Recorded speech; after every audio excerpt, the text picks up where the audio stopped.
Om Jnanatimirandasya Gyananjana Shalakaya Chakshurunmilitamina Tasmai Shri Guruve Namaha Shri Chaitanya Manobhishtam Stapitam Yena Bhutale Swayam Rupa Kadamayam Dadati Swapadantikam.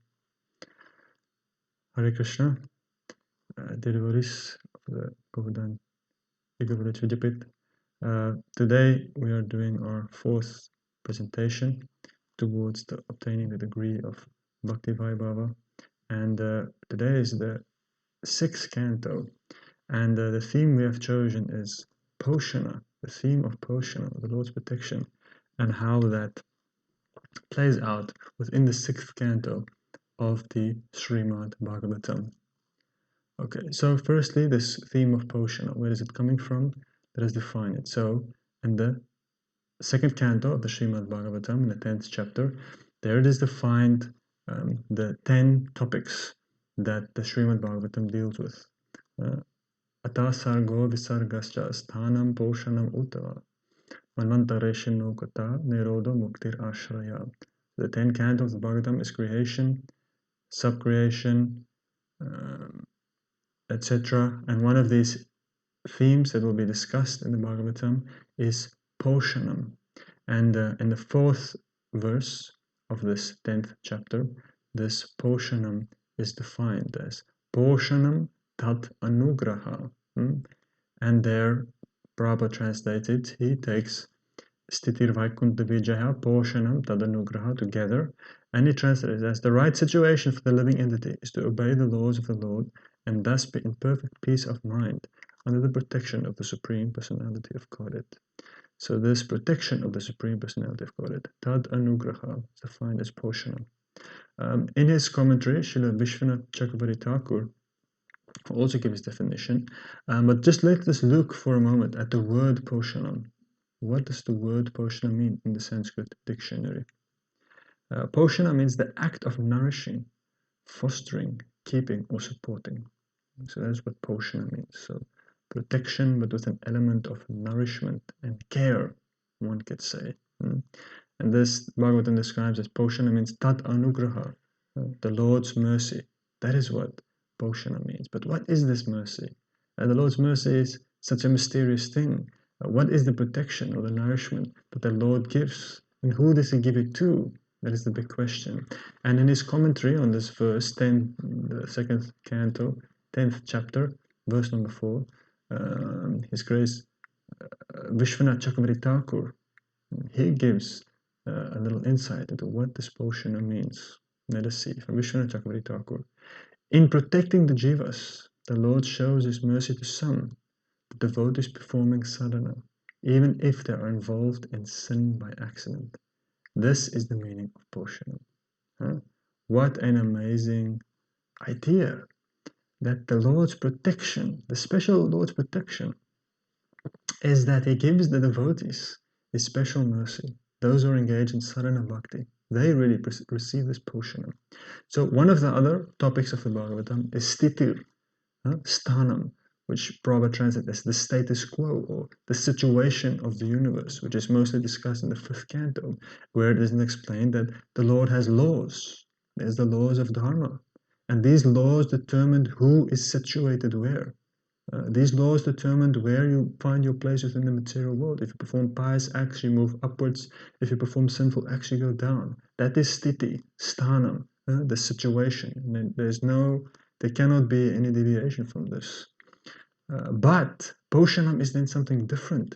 So those who perform pious activities, they are in one sense protected by the rules of Dharma. Just like we see many people in the world, they're not even necessarily devotees, but they have some money, and they have some good health. So some material protection is there, some buffer is there against material suffering due to their past pious activities. That is a fact. But that is not the protection we are speaking of. That is just sthanam. That is just their situation according to the acts that they have performed in their previous life. And that is also not really permanent because the situation is always changing. That is the other reality that we would see in the fifth canto. It is explained that the living being is always traveling from one position to the next. So Poshanam is something unique. That the protection of the Lord is not just good health and good money and these things because of performing pious acts, which most people think that is the purpose of the Lord's mercy. No, The purpose of the Lord's mercy is a special mercy given to devotees who are actively engaging in sadhana bhakti. And when do you especially see this mercy? Even if they are involved in sin. What an amazing concept. And one has to really understand this properly, because there's two dangers in this thing. The first danger is one will underestimate the love that the Lord has for his devotees.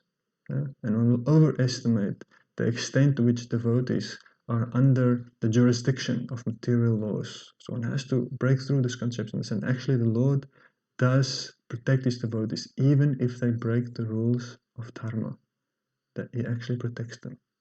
But the second danger is to think that now, just because one is somehow engaging in sadhana bhakti, that one can do what one wants, and that one is free from the rules of nature. Then one will also be greatly humiliated, because the Lord's mercy is not cheap, and the Lord's mercy is not a cheap thing.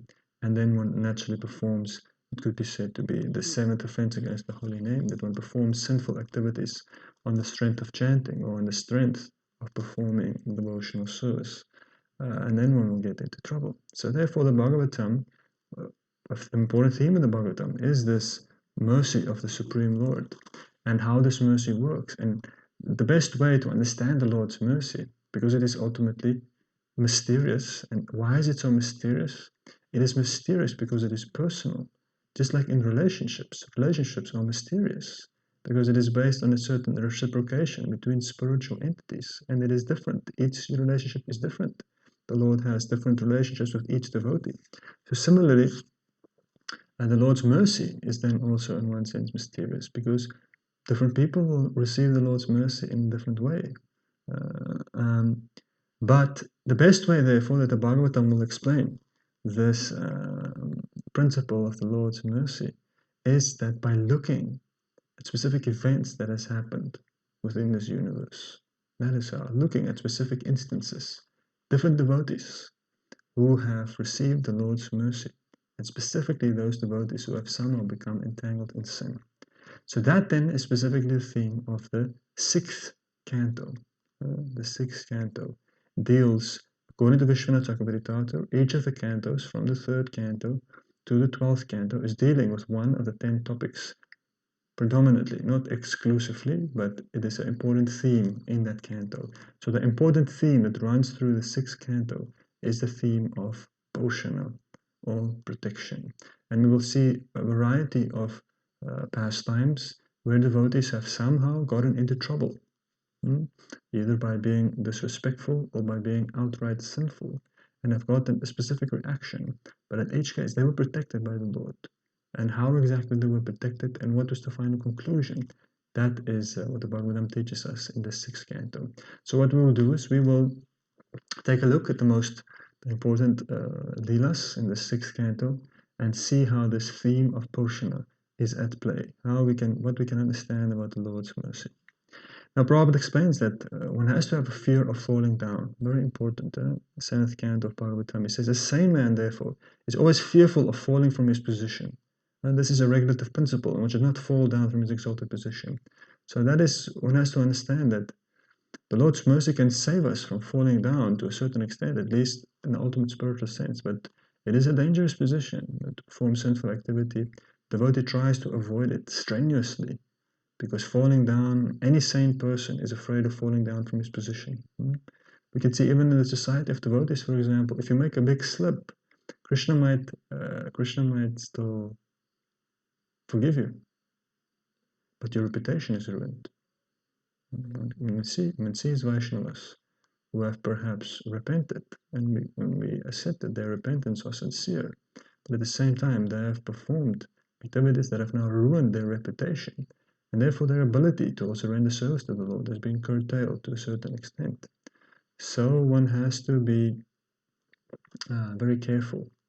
One has to be very, very careful from falling down. But sometimes devotees still get in trouble because the material energy is very powerful, and it just happens by its own accord. Sometimes almost very quickly things can go wrong. And that's what we will look at now, how the Lord still saves devotees when they get into trouble. Okay, so let's start with Poshana in the 6th canto. So, the first lila that is discussed in the 6th canto is that of Ajamil. So we know Ajamil, a very pious Brahmin, very exalted, very good character, perfect training, perfect time, and still somehow he saw a prostitute being embraced by a Sudra. And then it agitated his mind so much, he engaged this prostitute in his household. One thing led to another, ended up divorcing his wife, living with this prostitute, fathering many sons from it, performing many sinful activities in order to support this prostitute in his life. And somehow he named his son Narayan, and at the end of his life he called out Narayan's name, the name of his son. And then the Vishnu Dutas appeared. When the Yamadutas came to pull him to hell, the Vishnu Dutas appeared and saved him. Then Ajamil had a great turn of mind, and he left his house and he performed great penance for his sinful life. And at the end, he went back to Godhead. So Ajamil was a classic example of a person who was greatly sinful. Even though he started off as a pious individual, he was greatly sinful. But because he had some contact with the holy name of the Lord, therefore he got the Lord's mercy, even though he was such a sinful person. And that is then the basis of the discussion that happens between the Yamadutas, the messengers of the god of death, and the Vishnu Dutas, the messengers of the Lord. And the question that comes up, what is piety? Yeah. Is this person liable to suffer for his sins? And the conclusion was no, he was not, due to his, you could say, his good fortune of chanting the holy name without offense, due to a mixture between, he was not chanting to thinking that he will not perform sinful activity, he was chanting in a mood of helplessness at the time of death, first chanting at his son, and then the commentaries, Charles explained that even in his mind, the holy name purified him, and then he also had the right conception that came in his mind towards the end. And therefore, the Vishnudutas considered him protected. The Lord sent him to save Ajamil, even though he performed so many sinful acts. But we see that he still had to come back. He got a second chance, and he still had to perform his repentance before he could go back to Godhead. But a very wonderful example. And the discussion between the Yamadutas and the Vishnudutas are then regarding this question of what is Dharma? Who is really in control? Because the Yamadutas, they were considering that the god of death, Yamaraj, that he is the one that's in control. He is the real controller in this universe, because the laws of Dharma are so strict, so inviolable, and they were used to being able to apply these rules like this. And this is the first time that they encountered a person that can just somehow skip all the suffering that is his due to performing something that seems so insignificant. But then the Yamaraj himself enlightens the Yamadutas and explains to them, no, you don't understand who is Lord Vishnu. You don't understand what his position is. I am simply his servant. And Yamaraj, and it's also explained how then the power of the holy name is really then something that gives us access to this potion, this protection of the Lord, if the holy name is sincerely chanted. Etavan eva lokesmin pungsam dharma parasprita bhakti yogo bhagavati tanama grahana dibhi. Devotional service, beginning with the chanting of the holy name of the Lord, is the ultimate religious principle for the living entity in human society. So, the principle here is that dharma, there are various levels of dharma. The highest level of dharma, the ultimate goal of dharma, is to bring the individual to the point of devotional service. And the beginning of that highest dharma is the chanting of the holy name. So therefore we see also Krishna at the end of the Bhagavad Gita. He urges Arjuna that sarva dharman parityaja, abandon all varieties of dharma and simply surrender unto me, understanding that the surrender to Krishna, devotional service, is the highest dharma. And therefore that is actually what happens with the devotees. They take shelter of the highest dharma, and therefore they are protected even from infractions in the lowest dharma. And we see here in Ajamil a very extreme example of an individual that had broken so many principles of dharma, but somehow he had some contact with that highest rung of the dharma ladder, and that it actually saved him from great degradation. Okay, the second pastime that we see is the pastime between Narada and Daksha. So Daksha was one of the early progenitors of the universe. And he was tasked to have sons, and he had twice. He fathered many sons. And then he sent them to perform austerities before they would also father other children. And both times, Narada Muni, he preached to them to become brahmacharis. Give up your career. Give up your dharma of becoming a progenitor. Why would you again become entangled? and sex life and all that entails. Simply surrender unto Krishna. You guys are ready. He saw that these boys are all austere and qualified for renunciation, and therefore he urged them to surrender. So he did it once, and Daksha was very sad, and he did it again, and then it was too much for Daksha.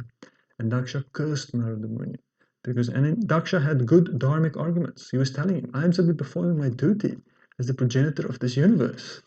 What I'm doing is a pious act. I'm not a sinful person. I'm doing what Lord Brahma has asked me to do. I perform great austerities in order to perform this task. And my sons are not ready for renunciation. You are, in one sense, doing something grievous. Because you are artificially getting these young boys to be renounced, whereas the actual system is that they should go through household life and go through the experience of life, and at the end, renounce from a platform of maturity. And therefore Daksha made a good argument, and then he also then cursed Narada Muni. He cursed him that you will not be able to stay in one place for very long. Now, two things we learn from here. Firstly, we see that Prabhupada also in the purport points out that he himself has also been cursed by the parents of his disciples, and therefore he is also moving from one place. Now, he cannot stay in one place very long. And sometimes people would have criticized, especially the early history of ISKCON, the fact that ISKCON has again revived the brahmachari ashram, revive this opportunity, giving young men the opportunity to surrender their material life for the sake of spiritual development. Who is doing that? It is a dying art. The Catholic monasteries are running empty. The Protestants don't even have monasteries. Many places, monasticism is just seen to be a profession of beggars. But ISKCON has again revived this principle of brahmachari life, a very glorious sacrifice of material development for the sake of spiritual growth. But it is dangerous. It is very dangerous. Because it is true, many people are not mature enough for renunciation. And then they do fall down and they come into difficulties later in life when they switch from one ashram to the next. And then it can become awkward. And then it is easy that the process can be criticized. And the person can be cursed. Like Prabhupada is also cursed by the parents of his disciples. But we understand that now. But that even if one falls down in an immature stage of performing one's devotional service, the comparative results that one gets is wonderful. The spiritual quality and the spiritual depth that is developed by full-time devotional service cannot compare to some difficulties that come. Even now we're seeing as a society we have to be more stable and more responsible. But we see generally the principle is there that if someone is showing interest in full-time devotional service, then one should give them the opportunity. That is the example that we see from Prabhupada. Whenever the interest was there, people willing to give it a shot, he gave them that opportunity. But he expected then also naturally people in that position to really give it their full. Not that if you move into an ashram simply for the sake of your own material comfort, then naturally you will get into trouble and you will be punished for your duplicity. So only those people who move into the ashram to take full advantage of the opportunity to work with full vigor for Krishna's service, they will get the full benefit. And we see that in general their later future also works out, even if they do shift from one ashram to another. So here we see Narada Muni, even though he was cursed, in one sense, the curse made sense because it is true. But at the same time, the curse is okay because Narada, then he traveled. And Prabhupada said, yes, this curse, I also have this curse that I cannot stay in one place at a time. But we see that he used it. He just then traveled all over the world, preaching Krishna consciousness, and that protected him from staying in one place too long. And as I say, a rolling stone gathers no moss. So here's another example of how Narada seemingly cursed by Daksha for a seemingly religious reason, but at the same time neutralized that because Narada was detached and he was in any case traveling from one place to another, and it was just aiding his preaching. So very interesting, this dynamic between Narada and Daksha. Then the next Lila we see within the sixth canto is the story between Indra and how he offends his spiritual master Brihaspati. So once upon a time, Brihaspati was the spiritual master of the demigods. And when he entered the assembly house of the demigods, then everybody offered their obeisances except Indra. Indra at that time was sitting on the throne, and he was hearing his own glories proclaimed, and he just was too proud. He didn't think that he should get off the throne and offer his respects to his spiritual master. But that one act led to great tribulation, great suffering. It was a big problem. Brihaspati then left. He was offended and he left the assembly. But he didn't just leave the assembly, he left them. He sort of cut himself off and disappeared, and they couldn't find him. So then immediately the demigods, they were in a very weak position. And then the demons attacked. The demons attacked them, and it was a voracious fighting that broke out. And then later it was explained to them that the only way they would be able to defeat the demons is they have to take another spiritual master. So then they took Vishvarup, became their guru, and he gave Indra this Narayan Kavacha mantra by which he could then become strong to defeat the demons. But at a certain point, then Indra saw that Vishvarup, he was offering oblations. When he was offering for the demigods, he was always also offering for the demons, because he had a connection, familial connection with the asuras. So then Indra chopped off his head. But that was also a greatly sinful act, because he killed the Brahmana, even though the Brahmana was acting improper. So then Indra divided this sin amongst women, trees, water, and earth, and they each bore a level of the sin. But then we see that Twastri, the father of Vishvarup, he was so incensed at the death of Vishvarup that he created from the sacrificial fire the demon of Vritrasura, a very horrendous demon, who then went to fight with Indra. And then a big battle broke out between him and Indra. At a certain point, then Lord Vishnu explained to Indra what had to be done, that he had to make a thunderbolt weapon from the bones of the Dadichi. And sage Dadichi abandoned his body. They made the thunderbolt weapon from his bones, and Indra was in the end able to kill Vishvarup. But again, Indra got into trouble because Vritrasura was actually a great devotee, and it became out in their battle. And then Indra could see this is actually a Brahmana because he's a Vaishnava. So then again, he reluctantly killed Vritrasura. But he again suffered the reaction. He suffered the sinful reactions for that. But in the end, he was protected. His sinful reactions was relieved. Okay, so this is a very short summary of a very long pastime, which has a lot of depth to it, many intricate details that are coming out here, but a few things we can cover.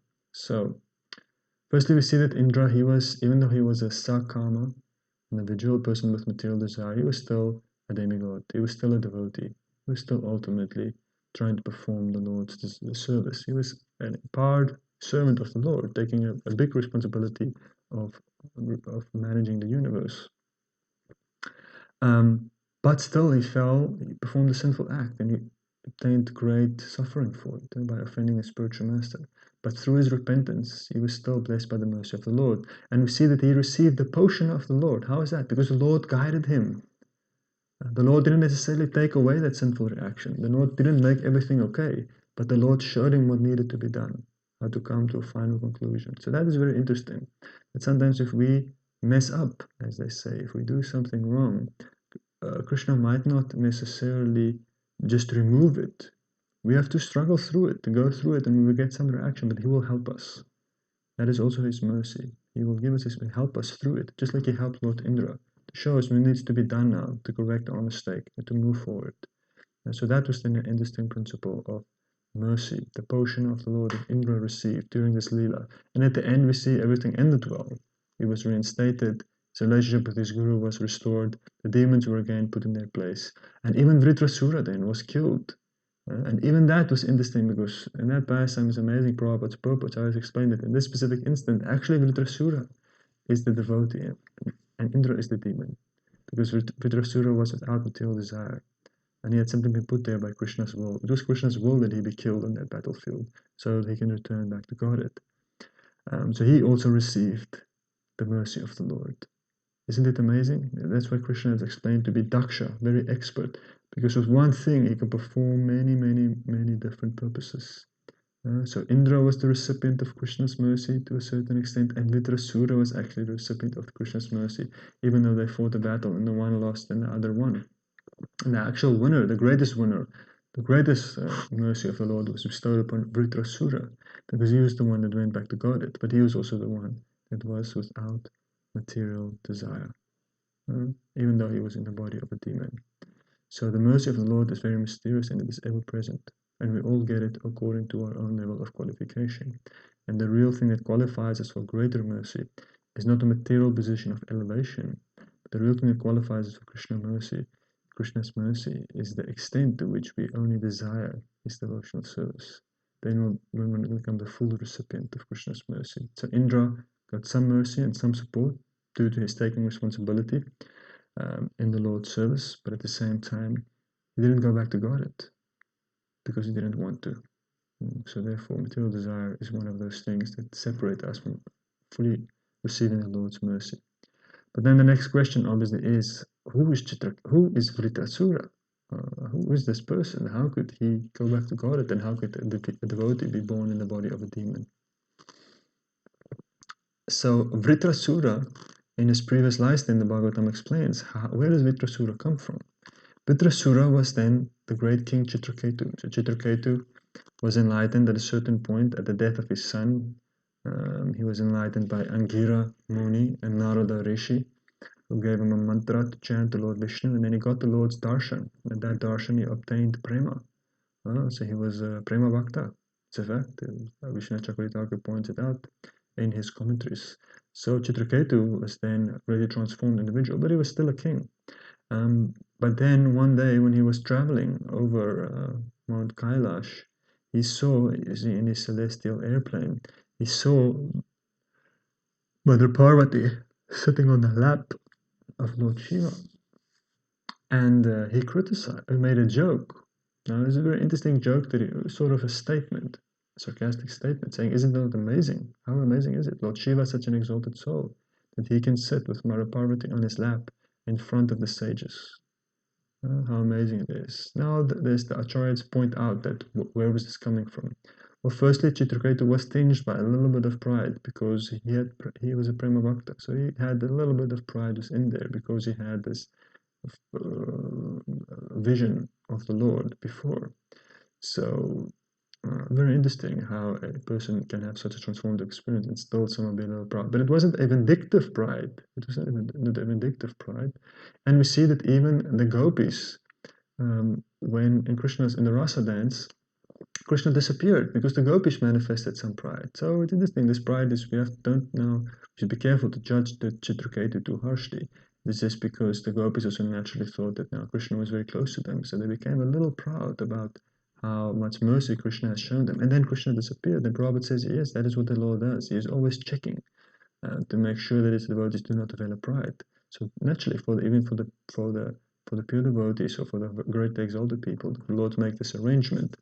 So Chitraketu made this statement, and there was a little bit of pride in there, thinking that they can instruct Lord Shiva. And then Mother Parvati became very upset, and she cursed him. Atapapi yasim yonim asurim yahi durmate yateha bhoya mahatam nakarta putra kilbisham. O impudent one, my dear son, now you take your birth in a low, sinful family of demons, so that you will not commit such an offense again toward exalted saintly persons in this world. And so she was greatly offended by his audacious act trying to correct Lord Shiva. And she cursed him to take birth as a demon. But then, at that point, Chitraketu's elevated nature was manifested. How? In the way in which he responded to this curse. He simply came down before Lord Shiva and Parvati, offered his obeisances, folded his palms in his hand, and accepted that curse. He accepted that curse as Krishna's desire. And he said that, yes, this is what I will now suffer for my actions. And I do not blame anyone. So that a person can only do if one is free from material desire, ultimately. That is the test. One cannot test whether a person has material desire or not simply by whether they have material enjoyment or not. We see that many times in the Lord's pastimes. We see Pundarik Vidyanidhi, who lived in great opulence, and even Gadadhar Pandit doubted his spiritual status because he apparently had so much material enjoyment.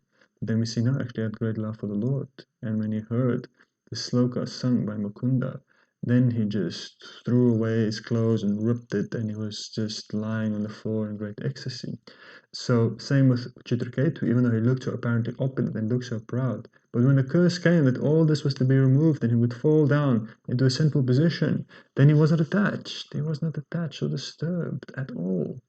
He just offered his best. He says, yes, this is now the Lord's mercy that has come my way. Tatenu kampam susamvikshamana. So just simply receiving that as the result of my previous sinful activity. So I will take it and I will not fight it. And I will also not be angry with you. So that is a sign of a great Vaishnava. A great Vaishnava is totally free from any resentment or any bitterness towards anyone, even if people curse him. Even Maharaj Pariksit is explained to be at the end of the 18th chapter of the first canto of the Bhagavatam. We see that, what is that wonderful verse? Tiraskrita vipralabdha shabda kshipta hata api nasya tat pratikurvanti tad bhakta prabhavopihi. The devotees of the Lord are so forbearing that even though they are defamed, cheated, cursed, disturbed, neglected, or even killed, they are never inclined to avenge themselves. So that is the description of Parikshit Maharaj. So the same, a great king, but then at the time that he was cursed to die, could immediately leave it. So that is the real qualification of the pure devotee. One can see to what extent is he attached to the position he has. So Chitraketu simply told her, Pratigrihnami te shapam atmanon ja vinambike te vermartyaya yat proktam purvadishtam hitasya tat. Chitraketu said, my dear mother, with my own hands folded together, I accept the curse upon me. I do not mind the curse, for happiness and distress are given by the demigods as a result of one's past deeds. So this was so impressive to both of them. They were so astounded, Lord Shiva and Mother Parvati, that it was clear, look at this person, he is a great devotee. And Lord Shiva glorified him. Says, Narayana parasarve nakutasjana bipyati swarka pavarga narakesh vabitulyarta darshina. Devotees solely engage in the devotional service of the Supreme Lord, Narayan, never fear any condition of life. For them, the heavenly planets, liberation, and the heavenly planets are all the same. For such devotees are interested only in the service of the Lord. So we see that then Chitraketu, he was cursed by Mother Parvati to become a demon. But even as a demon, he was the recipient of the Lord's mercy. So the curse still took effect. You see, Krishna's protection from the curse was not that nothing happened. He was still cursed. He still got cursed by that Lord. And the result of that was that, but he was still a devotee.